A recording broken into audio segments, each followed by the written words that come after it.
Hi hello നമസ്കാരം അസ്സലാമു അലൈക്കും welcome back to Afsa's world. ഇന്നത്തെ ഈ ഒരു സാഹചര്യത്തിൽ ഗ്യാസ് തീർന്നു പോയാലും ടെൻഷനൊന്നും വേണ്ട. നമുക്ക് എയർ ഫ്രയർ ഉണ്ടെന്നുണ്ടെങ്കിൽ പെട്ടെന്ന് തന്നെ നമ്മുടെ കാര്യങ്ങളെല്ലാം എളുപ്പമാക്കി തീരുകയും ചെയ്യും. പാചകങ്ങളൊക്കെ മിനിറ്റുകൾക്കുള്ളിൽ തീർക്കാനായിട്ട് കഴിയും. അപ്പോൾ അതിന് എളുപ്പമാക്കുന്ന വളരെ ഈസി ആയിട്ട് ചെയ്യാൻ പറ്റിയ എന്നാൽ എല്ലാവർക്കും ഇഷ്ടപ്പെടുന്ന 2-3 റെസിപ്പീസാണ് കാണിക്കുന്നത്. അപ്പോൾ എന്താണ് എങ്ങനെയൊക്കെയാണെന്നൊക്കെ ഒന്ന് നോക്കിയാലോ. ഒട്ടും തന്നെ സമയം കളയണ്ട, വീഡിയോ സ്കിപ്പ് ചെയ്യാതെ മുഴുവനായിട്ടും കണ്ടോളൂ. വീഡിയോയിലേക്ക് പോകാം. ഇന്ന് വീഡിയോയിൽ ആദ്യം കാണിക്കുന്നത് എണ്ണ ഒട്ടും തന്നെ ഉപയോഗിക്കാതെ നല്ലൊരു ഈവനിങ് സ്നാക്കാണ് ഉണ്ടാക്കുന്നത്. അതിന് വേണ്ടിയിട്ട് 2-3 ബ്രെഡ് സ്ലൈസസ്, ഒരു സവാള, പച്ചമുളക്, അല്പം മല്ലിയില, മഞ്ഞൾപ്പൊടി, മുളക് പൊടി, ഗാർലിക് പൗഡർ, പെപ്പർ പൗഡർ, ആവശ്യത്തിന് ഉപ്പ്, ഇതെല്ലാം ചേർത്ത് വെള്ളം ചേർക്കാതെ തന്നെ നമുക്കിതൊന്ന് ഗ്രൈൻഡ് ചെയ്തെടുക്കാം. ഇനി ആ ഒരു പേസ്റ്റിലേക്ക് ഞാൻ നേരത്തെ മിൻസ് ചെയ്ത് വെച്ചിട്ടുള്ള ചിക്കൻ ഉണ്ട് കേട്ടോ, അതുകൂടി ചേർത്ത് മിക്സ് ചെയ്തതിന് ശേഷം ഇത് ചെറിയ ചെറിയ ബോൾസ് ആക്കിയിട്ട് നമുക്ക് എടുക്കാം. മിൻസ്ഡ് ചിക്കൻ ഷോപ്പിൽ നിന്നൊക്കെ വാങ്ങാൻ കിട്ടും. ഇനി അതെല്ലാം എന്നുണ്ടെങ്കിൽ ബോൺലെസ് ചിക്കൻ ഒന്ന് ഗ്രൈൻഡ് ചെയ്തെടുത്തിട്ടുണ്ടെങ്കിൽ തന്നെ നമുക്ക് മിൻസ്ഡ് ചിക്കൻ റെഡിയാവും കേട്ടോ.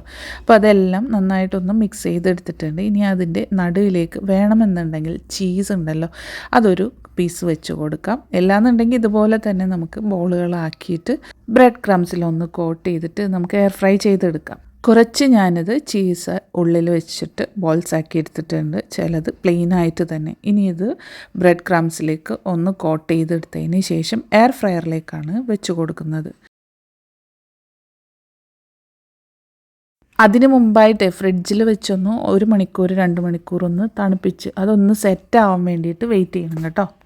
എയർ ഫ്രയറിൽ ടൈം സെറ്റ് ചെയ്യുന്നത് 180 ഡിഗ്രിയിൽ ഒരു 10 മിനിറ്റ്. അത് ഇടയ്ക്കൊന്ന് തുറന്ന് നോക്കിയിട്ടൊന്ന് അതിൻ്റെ ആ ഒരു മറുഭാഗമൊക്കെ ഒന്ന് തിരിച്ചു മറിച്ചൊക്കെ ഇടണം കേട്ടോ.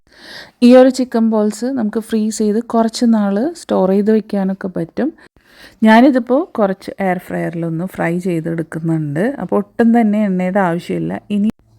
ഇനി മൊരിഞ്ഞു വരുന്ന സമയത്ത് ആ ഒരു എണ്ണയുടെ കോട്ടിങ് വേണമെന്നുണ്ടെങ്കിൽ ജസ്റ്റ് ഒന്ന് ബ്രഷ് വെച്ചിട്ടൊന്ന് തടവി കൊടുക്കാവുന്നതാണ് കേട്ടോ.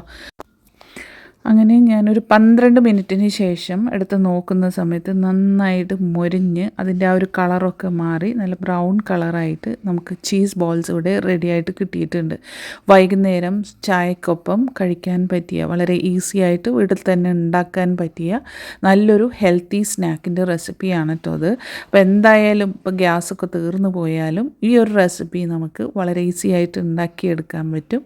ട്രൈ ആക്കിയിട്ട് ഫീഡ്ബാക്ക് പറയാൻ മറക്കരുത്. ഇനി അടുത്തതായിട്ട് ഇതുപോലെ തന്നെ ചായക്ക് കുറിക്കാൻ പറ്റിയ എണ്ണ അധികം ഒന്നും ഉപയോഗിക്കാതെ നല്ലൊരു നംകിൻ്റെ റെസിപ്പിയാണ് കേട്ടോ. വീട്ടിൽ തന്നെയുള്ള കുറഞ്ഞ ഇൻഗ്രീഡിയൻസ് വെച്ചിട്ട് നമുക്ക് ചെയ്തെടുക്കാൻ പറ്റിയ ഒന്ന്. അപ്പോൾ അതിന് വേണ്ടിയിട്ട് ഞാൻ ആദ്യം തന്നെ ഒരു പേപ്പർ ട്രേ എടുത്തിട്ട് എയർ ഫ്രയറിലേക്ക് വെച്ച് കൊടുക്കുന്നുണ്ട്. ഇതുപോലെ ഒരു ലൈനർ ഉണ്ടെന്നുണ്ടെങ്കിൽ നമുക്ക് ക്ലീനിങ് ഒക്കെ ഭയങ്കര ഈസി ആയിരിക്കും കേട്ടോ.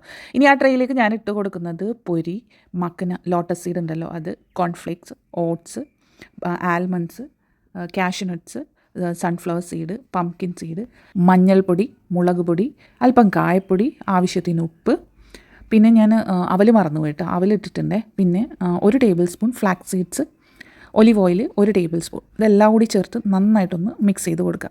അപ്പോൾ ഈ ചില്ലി പൗഡർ ചേർക്കുന്ന സമയത്ത് നമ്മുടെ എരിവിനനുസരിച്ചിട്ട് കൂട്ടം കുറക്കുകയും ചെയ്യാം കേട്ടോ. ഞാൻ കുറച്ച് കാശ്മീരി ചില്ലി പൗഡർ കൂടിയാണ് മിക്സ് ചെയ്തിട്ടുള്ളത്. ഇനി അത് മിക്സ് ചെയ്തതിന് ശേഷം നമുക്ക് എയർ ഫ്രൈയിലേക്ക് വെച്ച് കൊടുക്കണം. ഞാനൊരു കറിവേപ്പില തണ്ട് കൂടി വെച്ച് കൊടുക്കുന്നുണ്ട്. അപ്പോൾ ആ സമയത്തെ ഒരു കാര്യം ശ്രദ്ധിക്കേണ്ടത്, നമ്മളിതിലിട്ടിട്ടുള്ള ഒരു അവലായാലും പൊരിയായാലും കോൺഫ്ലെക്സ് ആയാലും വെയിറ്റ് കുറവാണ്. അതുകൊണ്ട് തന്നെ നമ്മൾ ആ ഒരു എയർ ഫ്രയറിൽ ഓൺ ചെയ്ത് കൊടുക്കുന്ന സമയത്ത് അത് ആ ഒരു എയറിൽ കിടന്നിട്ട് സർക്കുലേറ്റ് ചെയ്ത് മുകളിൽ കോയിലൊക്കെ പറ്റിപ്പിടിക്കാനായിട്ട് ചാൻസ് കൂടുതലാണ്. അതില്ലാതിരിക്കാൻ വേണ്ടി ഞാനൊരു ട്രേ, ഇതുപോലെ എൻ്റെ കയ്യിലൊരു സ്റ്റീൽ ട്രേ ആണുള്ളത്. നിങ്ങളുടെ കയ്യിൽ എന്തെങ്കിലും ട്രേ ഉണ്ടെങ്കിൽ അത് വെച്ച് കൊടുക്കാം. ഇനി അതൊന്നുമില്ലെങ്കിൽ ഒരു പേപ്പർ ട്രേ കൂടി അതിന് മുകളിലേക്ക് വെച്ച് കൊടുത്താൽ മതിയാകും. ഇനി അത് ഞാൻ വെച്ച് കൊടുത്തിട്ട് ടൈം സെറ്റ് ചെയ്ത് കൊടുക്കുന്നത് 15 മിനിറ്റാണ്. നമ്മളിത് ഓരോന്നായിട്ട് ഇപ്പോൾ നട്ട്സ്, കാഷ്യൂ നട്ട്സ് മാത്രമായിട്ട് ഫ്രൈ ചെയ്തെടുക്കാനായിട്ട് വെറും 4 മിനിറ്റോ 5 മിനിറ്റോ മതിയാകും. അതേപോലെ തന്നെ പൊരി, അവൽ ഇതെല്ലാം സെപ്പറേറ്റ് ചെയ്തെടുക്കുമ്പോൾ നമുക്ക് 5 മിനിറ്റൊക്കെ മതിയാകും. പക്ഷേ ഇതിങ്ങനെ എല്ലാം കൂടി ഇട്ട് ചെയ്യുന്ന സമയത്ത് നമുക്ക് 15 മിനിറ്റ്സ് വേണം. 180 ഡിഗ്രിയിൽ 15 മിനിറ്റ്സാണ് ഞാൻ വെച്ച് കൊടുക്കുന്നത്. 5 മിനിറ്റ് കഴിയുന്ന സമയത്ത് ഞാൻ അത് തുറന്ന് നോക്കിയിട്ട് ഇളക്കി കൊടുക്കുന്നുണ്ട്. ആ സമയത്ത് നമ്മുടെ കറിവേപ്പിലയൊക്കെ നന്നായിട്ട് ഫ്രൈ ആയിട്ടുണ്ടാവും. അപ്പോൾ അതൊക്കെ പൊടിച്ച് ചേർക്കുന്നുണ്ട്. 10 മിനിറ്റ് കഴിയുന്ന സമയത്ത് ഇതിലേക്ക് ഞാൻ കിസ്മിസ് കൂടി ചേർത്ത് കൊടുക്കുന്നുണ്ട്. അപ്പോൾ ആ എരിവും പുളിയും എല്ലാം കൂടി ചേരുന്ന സമയത്ത് നല്ല ടേസ്റ്റായിരിക്കും കേട്ടോ. ഇനി മൊത്തത്തിൽ 15 മിനിറ്റാണ് ഞാനിതിന് വേണ്ടിയിട്ട് ഞാൻ എയർ ഫ്രയർ ഓണാക്കി കൊടുത്തിട്ടുള്ളത്. 15 മിനിറ്റിന് ശേഷം എടുത്ത് നോക്കുകയാണെന്നുണ്ടെങ്കിൽ നമ്മുടെ സ്വാദിഷ്ടമായിട്ടുള്ള നംകീൻ അല്ലെങ്കിൽ മിക്സറിൻ്റെ വേറൊരു ടൈപ്പ് എന്ന് പറയാം, അത് ഇവിടെ റെഡി ആയിട്ടുണ്ട്. ഇനി ഇത് നമുക്ക് ഒരു ഗ്ലാസ് ട്രേയിലേക്ക് അല്ലെങ്കിൽ ഒരു ഗ്ലാസ് ജാറിലേക്ക് ഇട്ട് എയർ ടൈറ്റ് ആയിട്ടുള്ള ഒരു കണ്ടെയ്നറിലേക്ക് ഇട്ട് വെച്ച് സൂക്ഷിക്കുകയാണെന്നുണ്ടെങ്കിൽ നമുക്കിത് ഒരു മാസത്തോളമൊക്കെ നല്ല ക്രിസ്പി ആയിട്ടുള്ള സ്നാക്ക് കഴിക്കാനായിട്ട് പറ്റുന്നതാണ് കേട്ടോ. അപ്പോൾ ഇത് കുട്ടികളൊക്കെ വീട്ടിലുള്ള സമയത്ത് വിശക്കുന്നു എന്ന് പറയുമ്പോൾ നമ്മൾ ഓയിൽ പൊരിച്ചിട്ടുള്ള സ്നാക്സും ചിപ്സും ഒക്കെ വാങ്ങിച്ചു കൊടുക്കുന്നതിന് പകരം ഇങ്ങനെ ഒന്ന് ഉണ്ടാക്കി വെക്കുകയാണെന്നുണ്ടെങ്കിൽ ഹെൽത്തി ആയിട്ട് അതും ടേസ്റ്റി ആയിട്ട് എല്ലാ മക്കൾക്കും ഇഷ്ടപ്പെടുന്ന ഒന്ന് തന്നെയാണ് കേട്ടോ. മക്കൾക്കെന്ന് മാത്രമല്ല മുതിർന്നവർക്കും ഇഷ്ടപ്പെടുന്ന ഒരു ഹെൽത്തി സ്നാക്ക്. എന്തായാലും ട്രൈ ചെയ്ത് നോക്കാൻ മറക്കരുത്. വീഡിയോ ഇഷ്ടപ്പെട്ടിട്ടുണ്ടെങ്കിൽ ഒന്ന് ലൈക്ക് കൂടി ചെയ്യണേ. ഇനി നമുക്ക് അടുത്ത റെസിപ്പിയിലേക്ക് പോകാം. വ്യത്യസ്തമായിട്ടുള്ള നല്ല ടേസ്റ്റി ആയിട്ടുള്ള ഒരു അയല ഫ്രൈ അല്ലെങ്കിൽ ഒരു ഫിഷ് ഗ്രില്ലെന്ന് വേണമെങ്കിൽ പറയാം. ഏത് തരം മീൻ വേണമെന്നുണ്ടെങ്കിലും നമുക്കിതിന് വേണ്ടിയിട്ട് എടുക്കാം കേട്ടോ. ഇനി അതിലേക്ക് ആവശ്യമായിട്ടുള്ള ഒരു അരപ്പ് റെഡിയാക്കി എടുക്കണം. കുഞ്ഞുള്ളി ഒരു 7-8 എണ്ണം, അല്ലാന്നുണ്ടെങ്കിൽ സവാള പകുതി മതിയാകും.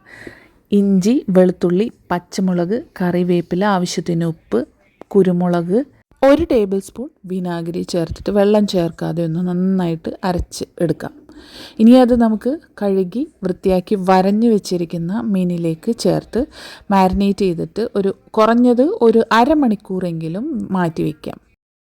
അടുത്തതായിട്ട് ഇനി ഇത് എയർ ഫ്രയറിലേക്ക് മാറ്റി കൊടുക്കുകയാണ് വേണ്ടത്. ഞാനിവിടെ യൂസ് ചെയ്യുന്നത് ഫിലിപ്സിൻ്റെ എയർ ഫ്രയർ. മെനുവിൽ ഫിഷ് സെലക്ട് ചെയ്തിട്ടുണ്ടെങ്കിൽ 200 ഡിഗ്രിയിൽ 20 മിനിറ്റ്സാണ് നമുക്ക് ഫിഷിൻ്റെ ടൈമിംഗ് വരുന്നത്. ഒരു 10 മിനിറ്റ് കഴിയുന്ന സമയത്ത് ഞാനിത് മറിച്ചിട്ട് കൊടുക്കുന്നുണ്ട്. വേണമെന്നുണ്ടെങ്കിൽ നമുക്ക് ബ്രഷ് വെച്ചിട്ടൊന്ന് ഓയിൽ തടവി കൊടുക്കാവുന്നതാണ് കേട്ടോ. മറിച്ചിടുന്ന സമയത്ത് ഞാനിതിൻ്റെ ബാക്കിയുള്ള ആ ഒരു മാരിനേഷൻ ഉണ്ടല്ലോ, ആ പേസ്റ്റ് ഞാൻ മുകളിലായിട്ട് ഒന്ന് തടവി കൊടുക്കുന്നുണ്ട്. ഇനി അത് വീണ്ടും 10 മിനിറ്റ് കൂടി വെയിറ്റ് ചെയ്ത് നമുക്കിതൊന്ന് നോക്കുകയാണെന്നുണ്ടെങ്കിൽ, ഇപ്പം ഞാനിത് അതിനിടയിൽ ഒന്ന് തുറന്ന് നോക്കിയിട്ട് ഞാനൊന്ന് ഓയിൽ ബ്രഷ് ചെയ്ത് കൊടുക്കുന്നുണ്ട് കേട്ടോ. ഇനി ഇത് 10 മിനിറ്റ്, അതായത് ടോട്ടൽ 20 മിനിറ്റ് കഴിഞ്ഞിട്ട് നമുക്ക് എടുത്ത് നോക്കുകയാണെന്നുണ്ടെങ്കിൽ നല്ല മുരിഞ്ഞ നല്ല ക്രിസ്പി ആയിട്ടുള്ള, അതും എണ്ണയൊന്നും ഉപയോഗിക്കാതെ ഫിഷ് ഫ്രൈ അല്ലെങ്കിൽ ഫിഷ് ഗ്രില്ല് ഇവിടെ റെഡി ആയിട്ടുണ്ട്. ഇത് നല്ല ചൂട് ചോറിൻ്റെ കൂടെ ഫ്രൈ ആയിട്ടും അതുപോലെ കുറച്ച് ഹോട്ട് സോസ് ഉപയോഗിച്ചിട്ട് ഗ്രില്ലായിട്ടും ഒക്കെ നമുക്കിത് കഴിക്കാവുന്നതാണ് കേട്ടോ. അപ്പോൾ ഇന്നത്തെ എൻ്റെ വീഡിയോ നിങ്ങൾക്ക് എല്ലാവർക്കും ഇഷ്ടപ്പെട്ടു എന്ന് വിചാരിക്കുന്നു.